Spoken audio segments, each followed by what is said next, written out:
ప్రభువు మనకు తెలియజేసిన విషయాలను ఈ ఆదివారం నేర్చుకోవడానికి ప్రయత్నం చేద్దాము.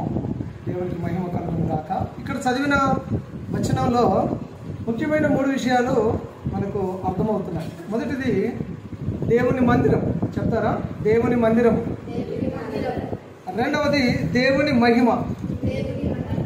మూడవది దేవుని మనుషులు. చెప్పండి, దేవుని మనుషులు.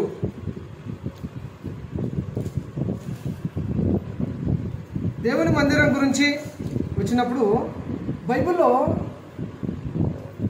దావీదు ఒక మంచి మందిరం నిర్మించాలనుకున్నాడు దేవునికి. దేవుడు అన్నాడు, నేను మహా ఆకాశములను పట్టజాలని దేవుడను, నా కొరకు మీరు ఎలాంటి మందిరం నిర్మించాలనుకుంటున్నారు అని ప్రభువు అడిగాడు. దాంతోపాటు నీ చేతులు రక్తంతో నిండిపోయి ఉన్నాయి కాబట్టి నువ్వు మందిరం కట్టడానికి కుదరదు అని దేవుడు దావీదుకి చెప్పాడు.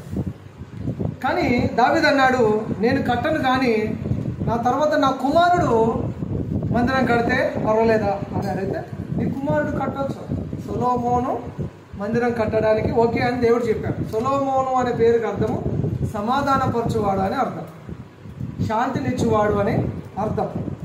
సొలొమోను, షాలోమ్, షాలేం ఇదంతా ఒకటే అర్థంలో వచ్చేది పీస్ఫుల్, సమాధానము అనే అర్థం వస్తుంది. అప్పుడు సొలొమోను ఒక మంచి అందమైన సుందరమైన దేవునికి ఒక మందిరం నిర్మించి దాన్ని డెడికేషన్ చేసే రోజు, దాన్ని ప్రతిష్ఠించే రోజు సొలొమోను ప్రార్థన చేశాడు. ఆయన ప్రార్థన చేసినప్పుడు అన్ని అంశాలు ఎత్తిపెట్టి ప్రార్థన చేశాడు.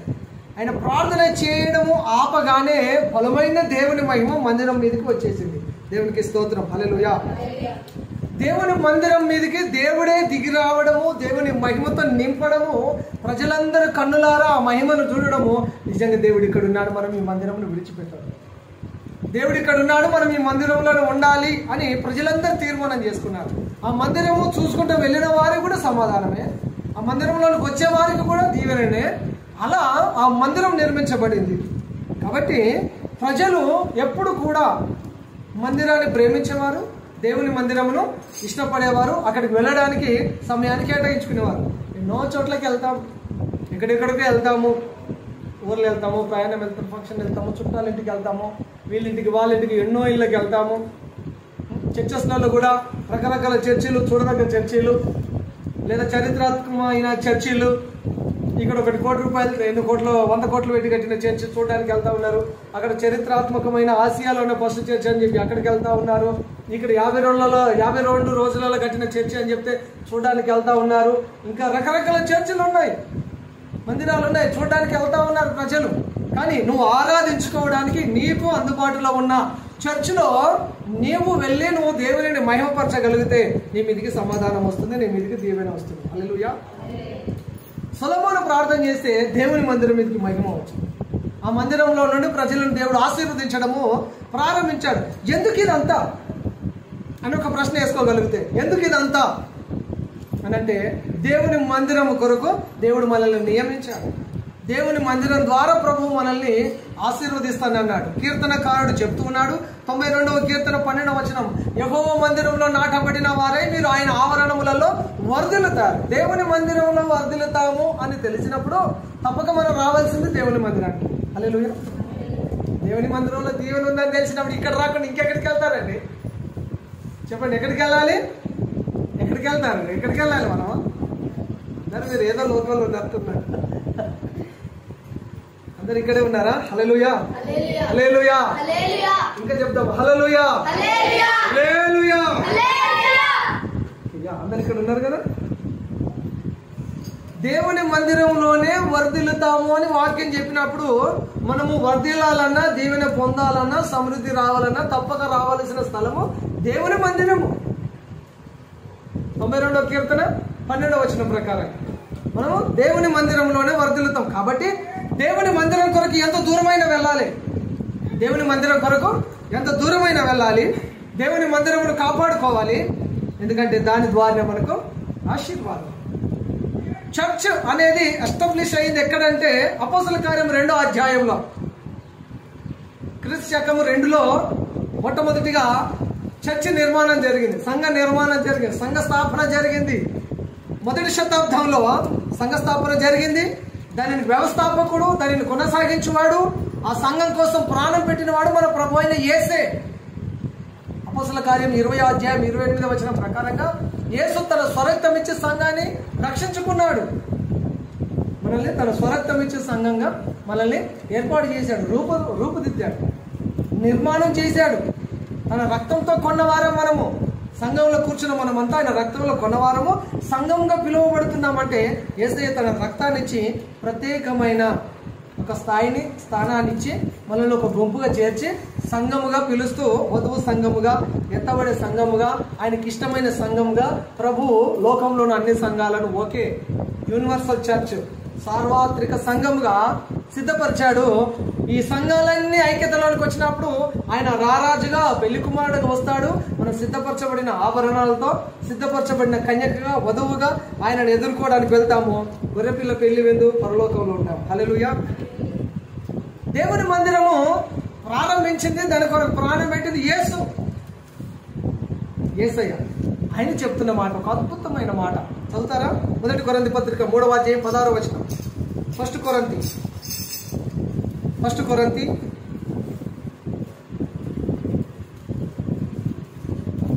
నేను ఎంత స్పీడ్గా చెప్తున్నానో మీరు అంత స్పీడ్గా తెరవాలి.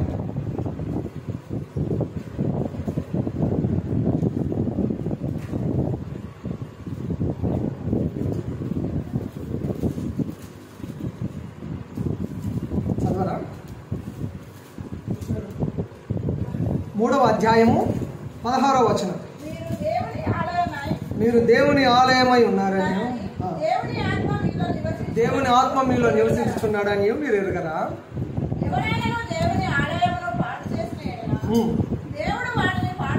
చాలా అక్కడ ఇక్కడ 2 విషయాలు ఉన్నాయి. మనము దేవుని ఆలయం. మనం ఎవరము? We are the temple of the god. మనం దేవుని ఆలయం, దేవుని మందిరం. దేవుడు మన హృదయంలో వచ్చి మన దేహంలో ఉండి ఆయన నివాసం చేస్తూ దీనిని దేవునికి ఆలయముగా మలుచుకున్నాడు మన శరీరాన్ని. ఇప్పుడు మనం ఎవరము? కదిలే మందిరాలం. కదలని మందిరం ఇక్కడ ఉంది. ఇక్కడికి మనం రావాలి.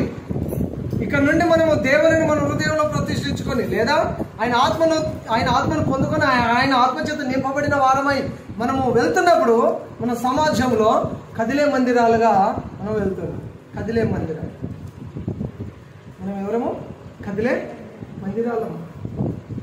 దేవుని మోసుకెళ్లే మందిరాలం, దేవుని కలిగి ఉన్న మందిరాలం. దేవుని వాక్యం చెప్తుంది. ఏమని చదివామో ఒకసారి చదవండి. ఫస్ట్ లైన్, మీరు దేవుని ఆలయము. మనము దేవుని ఆలయం. ఈ విషయాన్ని మర్చిపోవద్దు. ఈ దేవుని ఆలయంలో దేవునికి సంబంధించిన విషయాలు, ఆత్మీయతకు సంబంధించిన విషయాలనే దీంట్లో మనం ఉంచుకోవాలి.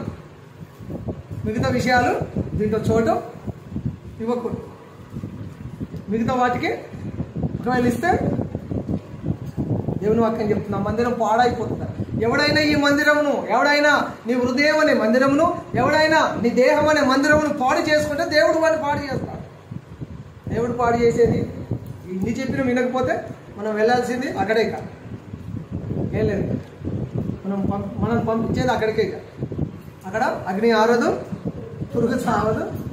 అయ్యో అమ్మో ఓయ్యో నాయనో ఇదే ఉంటుంది అక్కడ. అగ్ని ఆరదు, పురుగు చావని ప్రదేశం. ఎవడైనా మందిరమును పాడు చేస్తే, మందిరమును సంఘాన్ని చెదరగొట్టే వారు వస్తారు, జాగ్రత్త అని యేసు చెప్తున్నాడు. మందిరమును సంఘమును పాడు చేసే తోడాయిలు వస్తాయి, జాగ్రత్త. గుంటనక్కలు వస్తాయి, జాగ్రత్త. అబద్ధ బోధకులు వస్తారు, జాగ్రత్త. జీతగాళ్ళు వస్తారు, జాగ్రత్త అని వాక్యం చెప్తుంది. యోహాను సువార్త 10వ అధ్యాయం 12వ వచనం 13వ వచనంలో జీతగాడే కనుక తోడేలు వచ్చుట చూసి పారిపోతాడు. తోడేలు వచ్చుట చూసి పారిపోతాడు. శ్రమలు వస్తే పారిపోతాడు, ఇరుకులు వస్తే పారిపోతాడు, వ్యతిరేకతలు వస్తే పారిపోతాడు, అన్నిటిని వదిలిపెట్టి వెళ్ళిపోతాడు. జీతం ఇవ్వకపోతే వెళ్ళిపోతాడు. ఎందుకంటే జీతానికి పని చేస్తాడు. జీతం ఇవ్వకపోతే వెళ్ళిపోతాడు. అవసరం అనుకుంటే అక్కడ ఏమైనా ఉంటే ఆయన అమ్ముకొని కూడా వెళ్ళిపోతాడు. జీతగాని పని తనం అట్లుంటుంది. మరి కాపరి పని ఎట్లా ఉంటుంది, లేదా ఒక సేవకుని పని ఎట్లుంటుంది? అసలు సేవ అంటే ఏంటి అని ఆలోచన చేస్తే, సేవ అంటే తనను తాను ఉపేక్షించుకొని, తన సిలువనెత్తుకొని, ప్రాణం పోయేంత వరకు పిలుపు కలిగి, భారముతో, బాధ్యతతో, పరిస్థితులు ఎలా ఉన్నా ఎదుర్కొని వాటిని పట్టుకొని నిలబడి సంఘం కొరకు, సేవ కొరకు, దేవుని కొరకు, పరిచర్య కొరకు, అక్కడ ఉన్న ఆత్మల కొరకు ధైర్యంగా నిలబడేవాడు నిజమైన సేవకుడు. అది సేవ అంటే. లూకా సువార్త 9:23 ప్రకారంగా యేసయ్య చెప్పాడు, ప్రతిరోజు తన సిలువను ఎత్తుకొని నన్ను వెంబడించాలి. సిలువ అంటేనే శ్రమ. ప్రతిరోజు నువ్వు శ్రమను, హింసను, ఇబ్బందిని, ఎన్నో ఒత్తిళ్లను, ఎన్నో బెదిరింపులను, ఎన్నో నిందలను, ఎన్నో అవమానాలను కూడా ఎదుర్కొని నువ్వు ముందుకు సాగాలి. అదే క్రిస్టియానిటీ. అందుకని పేతురు చెప్తాడు కదా, ఫస్ట్ పేతురు పత్రికలో 4:16 ఎవడైనా క్రైస్తవుడు అయినందుకు శ్రమ పడితే ఆ పేరుని బట్టి నువ్వు సంతోషపడాలి. ఒక గొప్ప పేరు దేవుడు మనకి ఇచ్చాడు, దేవుని బిడ్డలముగా, క్రైస్తవులముగా. ఆ పేరుని బట్టి మనం అతిశయపడాలట, సిగ్గుపడద్దు. దేవుని బిడ్డను అయినందుకు మనం గర్వపడాలి. క్రైస్తవుడిగా గర్వించు, క్రైస్తవుడిగా అతిశయించు. యేసయ్య రక్తం ఇచ్చి ప్రాణం పెట్టి మనల్ని కొన్నాడు కాబట్టి సేవ అంటే అది. మహిమ కలిగిన పరిచర్య ప్రభు నాకు ఇచ్చాడు. అందులో భారం కలిగి, బాధ్యత కలిగి, ఎన్నో సవాళ్ళను ఎదుర్కొని, ఎన్నో నిందలను, అవమానాలను కానీ, ఎన్నో రకరకాల బెదిరింపులను కానీ ఎదుర్కొని నిలబడగలుగుతున్నాను. పరిచర్య భారం ఉన్నది కాబట్టి. జీతగానికి ఈ భారం ఏమి ఉండదు. జీతం ఇస్తే పని చేస్తాడు, జీతం ఇవ్వకపోతే వెళ్ళిపోతాడు. కానీ కాపురి, ఒక నిజమైన కాపురి వీటన్నిటిని తట్టుకొని మంద కొరకు పనిచేస్తాడు. మందను పచ్చిక బయల్లో నడిపిస్తాడు, వాక్యంలో నడిపిస్తాడు, ఆత్మీయంగా నడిపిస్తాడు, దేవుని పోలికలోనికి, స్వారూప్యంలోనికి నడిపిస్తాడు. మంచి కాపురి. కాబట్టి దేవుని వాక్యం చెప్తుంది, ఎందుకు మనము అంటే ప్రభు మనల్ని ఎందుకు పెట్టాడంటే దేవుని మందిరం కొరకు. ఆ మందిరం ద్వారానే మనకు దీవెన ఉన్నది. నెక్స్ట్ రెండవది దేవుని మహిమ. రెండవది ఏం చెప్తానండి? దేవుని మహిమ. మనము చేసే ప్రతి పని దేవుని మహిమ కొరకు ఉండాలి. మనం చేసే పని ఎలా ఉండాలి? దేవునికి మహిమ వచ్చే పని చేయాలి. ఎవరికి మహిమ రావాలి? మనం చేసే పని ద్వారా దేవునికి మహిమ రావాలి. దేవునికి అవమానం వచ్చే పనిని మనం ఎప్పుడు కూడా చేయకూడదని వాక్యం. రోమపత్రిక 2:24 మనం ఏదైనా మిస్టేక్ చేస్తే, మనం ఏదైనా క్రైస్తవులం అని పేరు పెట్టుకొని మనం ఏదైనా తప్పిదం చేసి పొరపాట్లు పడి ఇంకేదైనా దేవుని నామానికి అవమానం కలుగుతుంది. అందుకనే దేవుని వాక్యం చెప్తుంది రోమ 2:24 మిమ్మును బట్టి కదా అన్యజనుల మధ్య నా నామం దూషించబడుతుంది. ఎవరిని బట్టి? దేవుని నమ్ముకున్న మన ద్వారానే మనల్ని బట్టి దేవుని నామానికి అవమానం కలుగుతుంది. దేవుని నామానికి అవమానము వచ్చే పనిని మనము ఎప్పుడు కూడా చేయకూడదు. దేవునికి స్తోత్రం, హల్లెలూయా.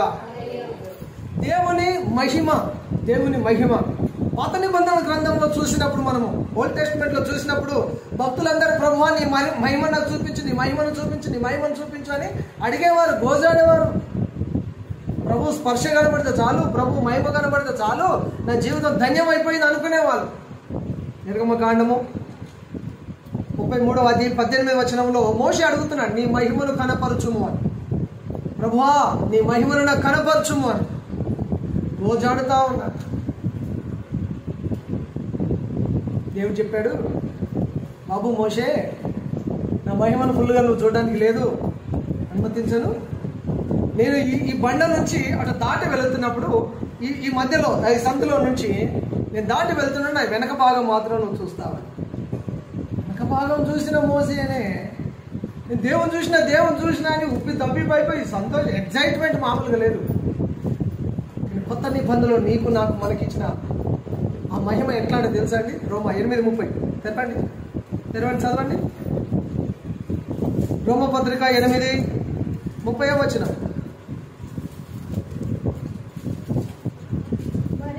మరియు నిర్ణయించెను, పిలిచెను, నీతిమంతులుగా తీర్చెను. ఎవరిని నీతిమంతులుగా తీర్చెను? వారిని మహిమ పరిచెను. హల్లెలూయా, హల్లెలూయా. దేవుడు మహిమపరిచేట. నిన్ను నిర్ణయించుకున్నాడు, నిన్ను పిలుచుకున్నాడు, నిన్ను నీతిగా మార్చాడు, నిన్ను మహిమపరిచాడు. ఎంత ధన్యతో మనకు. అడిగావా నీ మహిమని ప్రభు, నీ మహిమని అని మోసేలాగా అడిగావా? లేదు. కానీ ప్రభు కనికర సంపన్నుడు, నీకు మహిమ కావాలి అని ఆయనే మనల్ని మహిమగా మార్చాడు. హల్లెలూయా. మనల్ని మహిమగా మార్చాడు. మోషే నీ మహిమను చూపించు అంటే ఆయనకు అక్కడ చూపించిన మహిమ అది.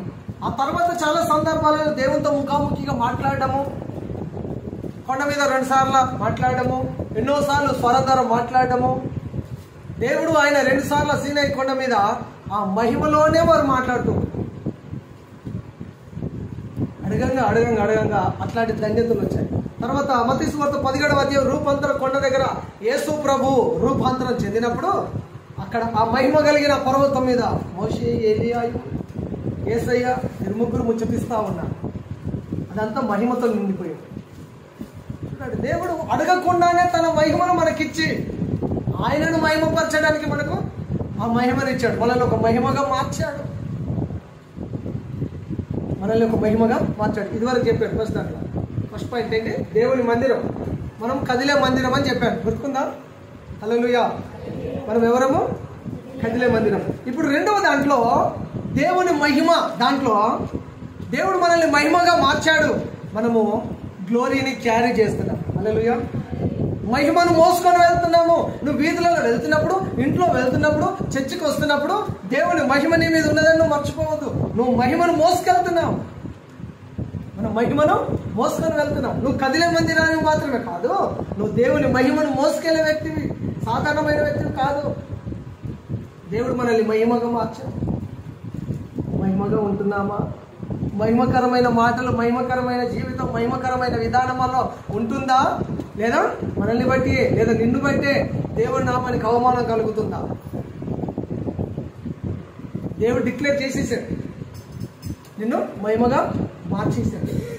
ఆయన మహిమపరిచాడట, పిలిచాడు, నిర్ణయించాడు, నీతిమంతులుగా చేశాడు. తర్వాత ఏం చేశాడంటే మహిమగా ఆల్రెడీ అయినా డిక్లరేషన్ ఇచ్చేసేసాడు, అప్రూవ్ చేసేసాడు. మనం అలా ఉంటున్నామా? ఇదే వాక్యము అక్కడ చెప్పాను, కానీ ఇది రాలేదు. ఇక్కడ మీకు ఇది అవసరం, ఇది వచ్చేసింది. ఇప్పుడు నా కూడా 2 వచ్చారు కదా, అది చెప్పింది వేరు, ఇదే సబ్జెక్ట్ మొత్తం ఇదే.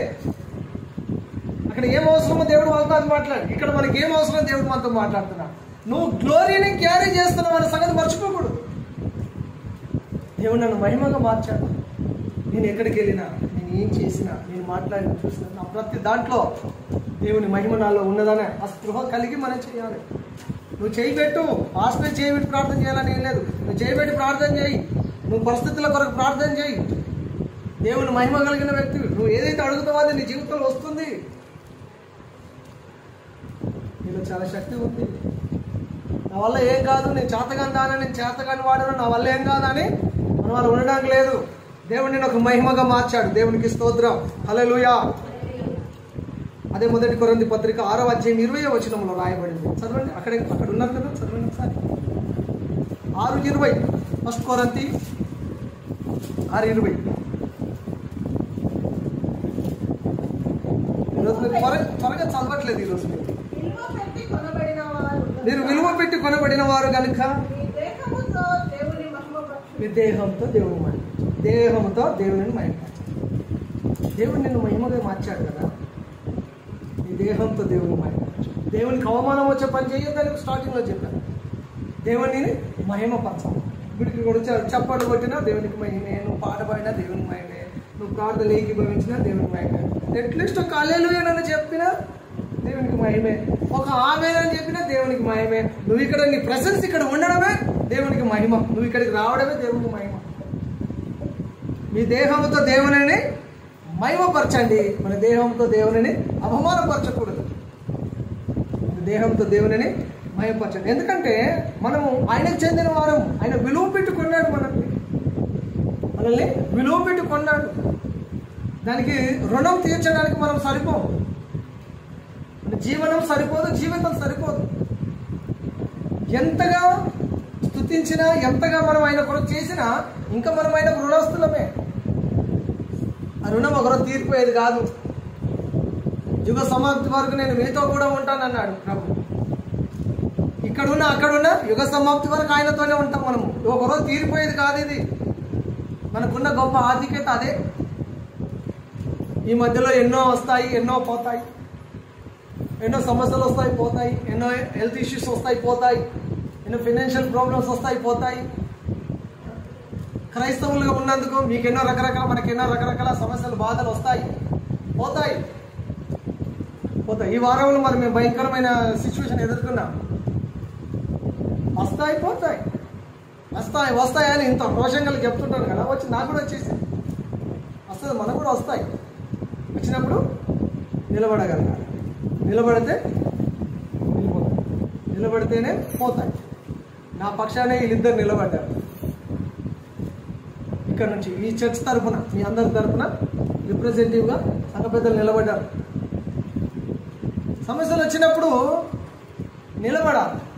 నేనైనా నువ్వైనా మనం ఎవరమైనా, అది ఏ రకమైన సమస్య వచ్చినా సరే నిలబడాలి. నిలబడితే ఆ సమస్యకు పరిష్కారాన్ని దేవుడు మనకి ఇస్తాడు. అందుకే దేవుడు వాక్యం చెప్తుంది, నిబ్బరం కలిగి ధైర్యంగా ఉండు, భయపడకు, దిగులు పడకు, నేను మోషకి తోడై ఉన్నట్లుగా నీకు నువ్వు తోడై ఉంటానని చెప్పిన దేవుని వాగ్దానాలు, ఇట్లాంటివి ఎన్నో వాగ్దానాలు ఉన్నాయి.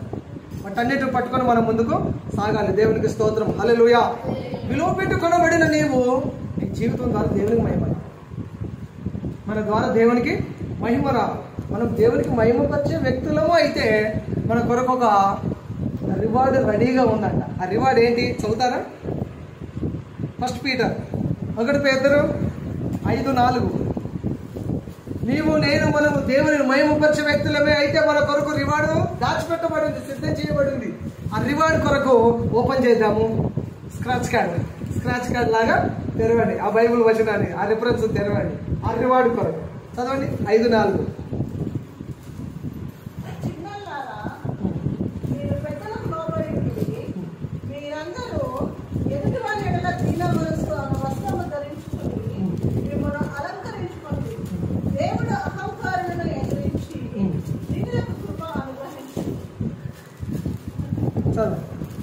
దేవుడు తగిన సమయమందు మిమ్మల్ని హెచ్చించినట్లు ఆయన బలిష్టమైన చేతి క్రింద దీన మనస్కులై ఉండి ఆయన మిమ్మల్ని గురించి చింతించుచున్నాడు కనుక మీ చింత యావత్తు ఆయన మీద వెయ్యుడి. నిబ్బరమైన బుద్ధి గలవారై. 4వ వచనం ఒకసారి 4. ప్రధాన కాపరి ప్రత్యక్షమైనప్పుడు వాడబారని మహిమ కిరీటము రివార్డు మన కొరకు సిద్ధంగా ఉన్నది. హల్లెలూయా. ఏ రివార్డు ఉంది మన కొరకు? ఏ బహుమానం ఉన్నది? మీ పిల్లలు ఏదైనా గెలిస్తే కప్పు, షీల్డో ఏదో తీసుకొని వస్తే మీరు ఎంత సంబరపడిపోతారో, లేదా మీరు చేసిన పనిని మెచ్చుకొని ఎవరైనా మీకు ఏదైనా బహుమతి ఇస్తే మీరు ఎంత సంతోషపడి ఎక్సైట్ అయ్యి ఎగిరి గంతేస్తారో, వీటన్నిటికంటే కూడా 100 రెట్లు అత్యధికమైన సంతోషాన్ని కలుగజేసే బహుమానము మనం దేవునిని మహిమపరిచే వారంగా ఉంటే వాడబారని మహిమ కిరీటాన్ని ప్రభువు మనకు రివార్డుగా, అవార్డుగా ఇవ్వబోతున్నాడు. అటువంటి కిరీటం మనందరి తలల మీద ప్రభువు పెట్టును గాక. ఆమేన్. హల్లెలూయా, హల్లెలూయా. నెక్స్ట్ 3వది దేవుని మనుషులు. దేవుని మందిరము అయిపోయింది, దేవుని మహిమ. ఇప్పుడు దేవుని మనుషులందరూ పాపులు అని బైబిల్ చెప్తుంది. మనుషులందరూ పాపులే అని దేవుని వాక్యం చెప్తుంది. యేసయ్య తన రక్తం చేత కడిగి మనల్ని పరిశుద్ధపరిచాడు, మనల్ని పరిశుద్ధులుగా మార్చాడు. ఇలా చేయడానికి యేసయ్య తన రూపాన్నిచ్చాడు, మనకు తన పోలికనిచ్చాడు, తన ప్రాణాన్నిచ్చాడు.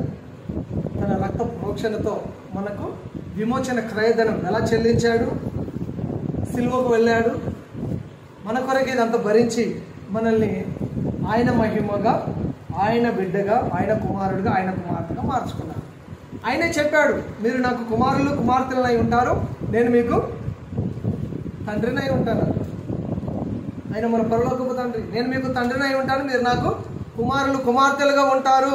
ఈ అవినాభావ సంబంధాన్ని ప్రభు మనకు పెట్టి ఆయన తండ్రిగా, మనం ఆయన కుమారులముగా, ఆయన కుమార్తెలుగా ఉంటూ ఆయనను మహిమపరిచే వారముగా మాత్రమే ఉండమని. ఈ మధ్యలో ఎదురయ్యే, మనిషికి ఎదురయ్యే, మానవులకు ఎదురయ్యే, మనకందరికి ఎదురయ్యే అన్ని రకాల సమస్యలలో ప్రభు మనతోనే ఉండి వాటన్నిటి నుంచి విడిపించి ఆయనను మనల్ని గొప్ప చేస్తాడు, మహిమగా మారుస్తాడు. ఆయనను మహిమపరిచే వారం ఉందాము, దేవుని సన్నిధిలో ఉందాము, దేవుని మహిమ కొరుకుందాము, వాడబారని మహిమ కిరీటం పొందుదాము. దేవుడి వాక్యాన్ని మనం వెనుకల్లో దీవించును గాక. ఆమె ప్రార్థన చేస్తాం. ప్రార్థన చేస్తాం. అందరూ ప్రార్థన చేసుకుందాం. ప్రియమైన సహోదరి సహోదరుల, నిజమే మనం కదిలే మందిరాలము, మనం దేవుని మహిమను మోసుకెళ్లే వారము. వాడబారిన మహిమ కిరీటమును ధరించుకొని ప్రభు ఎదుట నిలబడుటకు యాజక రూపమైన ఒక రాజ్యముగా ప్రభు సంఘంలో నిన్ను సిద్ధం చేశాడు. ఆయన నిన్ను నిర్ణయించాడు, పిలిచాడు, నిన్ను నీతిమంతులుగా మార్చాడు, నిన్ను మహిమపరిచాడు. దూతల కంటే కొంచెం తక్కువగా చేశాడు మనల్ని, కానీ మహిమా ప్రభావములతో ఆయన మన కిరీటమును ధరింప చేయడానికి ఇష్టపడతాడు. సాధారణమైన వ్యక్తివైతే కాదండి, ఒక ఆర్డినరీ వ్యక్తివైతే కాదు. ప్రభువు చేత పిలువబడిన వారము, నిర్ణయించబడిన వారము, నీతిమంతులుగా తీర్చబడిన వారము, ఆయన చేత మహిమపరచబడిన వారము, ఆయన మహిమలో చేరడానికి సిద్ధపడుతున్న వారము. మహిమ కలిగిన దూతలతో ఆయన మహిమ స్వరూపుడిగా రానై ఉన్నాడు. మహిమ కిరీటమును ధరించుకొని ఆ మహిమలోనికి వెళ్ళడానికి సిద్ధపడుతున్న మనము. నీ మహిమతో నన్ను నింపు అని అడుగుతాను. నీ మహిమను మోసుకెళ్లే వ్యక్తిగా నన్ను సిద్ధపరచన్నాడు. నేను అవమానపరిచేవాడిగా కాదు, నీకు మహిమ వచ్చే జీవితం జీవిస్తాను అని ఒక తీర్మానం చేస్తాను. అందరూ ప్రార్థన చేస్తాం. దేవానికి స్తోత్రం స్తోత్రం స్తోత్రం స్తోత్రం. ప్రభువానికి వందనాలు.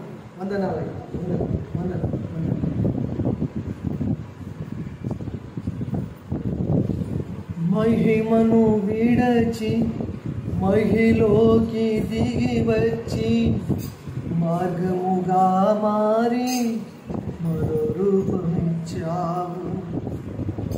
మహిని నీవు మాధుర్యముగా మార్చి నన్ను నియంత్రించి మరో రూపమిచ్చావు.